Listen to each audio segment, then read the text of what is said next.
Welcome back to my YouTube channel. कैसे हैं तो हम दोस्त उम्मीद करते हैं ठीक ठाक होंगे। दूसरी बेटी की पैदाइश के बाद पहली बात सारा खान की दोनों बेटियां एक साथ फलक शब्बीर के साथ वीडियो सारा अभी भी वैसी की वैसी है। सारा खान ने अपनी डिलीवरी रूम की वीडियो भी शेयर की और अपनी प्रेग्नेंट होने और बेबी बम्प के साथ तस्वीर भी क्लिक करवाई, लेकिन पूरी प्रेगनेंसी में सारा खान ने अपनी एक भी पिक्चर शेयर नहीं की थी।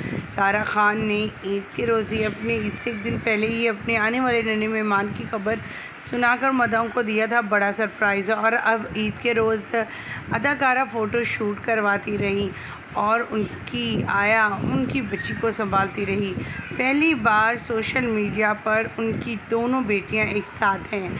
ख़वातीन हज़रात, आज की इस वीडियो मुकम्मल आगाही देंगे। हॉस्पिटल से ली गई वीडियोज़ और तस्वीर दिखाएंगे और दिखाएंगे अलियाना किस कदर प्यार कर रही हैं अपनी छोटी बहन से, अलियाना किस कदर खुश हैं, आज के इस वीडियो में आप जान सकेंगे। लेकिन उससे पहले आप सभी से छोटी सी रिक्वेस्ट, जो लोग हमारे चैनल पर न्यू हैं, जिन्होंने अब तक चैनल को सब्सक्राइब नहीं किया, चैनल को सब्सक्राइब कर लें, साथ में लगे बेल आइकन को प्रेस कर लें ताकि शोबे से आने वाली नई अपडेट का नोटिफिकेशन आपको सबसे पहले और बर वक्त मिल सके।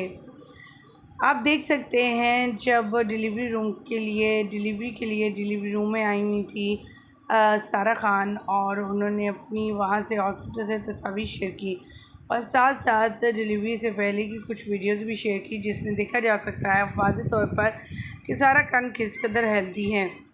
लेकिन दूसरी बेटी की पैदाइश में उन्होंने अपने आप को काफ़ी मेंटेन रखा। उन्होंने अपनी बेटी की तस्वीर भी शेयर की और फ़ौरन ईद के बाद इस तरह अंदाज में आई कि देखने वाला ये हैरान रह जाए कि इसके घर अभी चंद दिन पहले बेटी की पैदाइश हुई थी। मानने में नहीं आता, अदाकारा का ससुराली फैमिली ने बहुत इस्तकबाल किया जब वो अपनी दूसरी बेटी के साथ घर में एंट्री ली। अलियाना तो बेहद खुश है अपनी छोटी बहन के आने पर। ख़वातीन हज़रात, आपको कैसा लगा और क्या कहना चाहेंगे इनके आने वाले नन्हे मेहमान के हवाले से? और अल्लाह ताला से यही दुआ करते हैं कि अल्लाह ताला औलाद जैसी नेमत से सबको नवाजे, किसी को इसका मोहताज ना करे। और अल्लाह ताला से यही दुआ है कि अल्लाह ताला जो भी दे पूरे रज़ा के साथ दे। आमीन। मुझे दीजिएगा इजाज़त, आराम के बाद।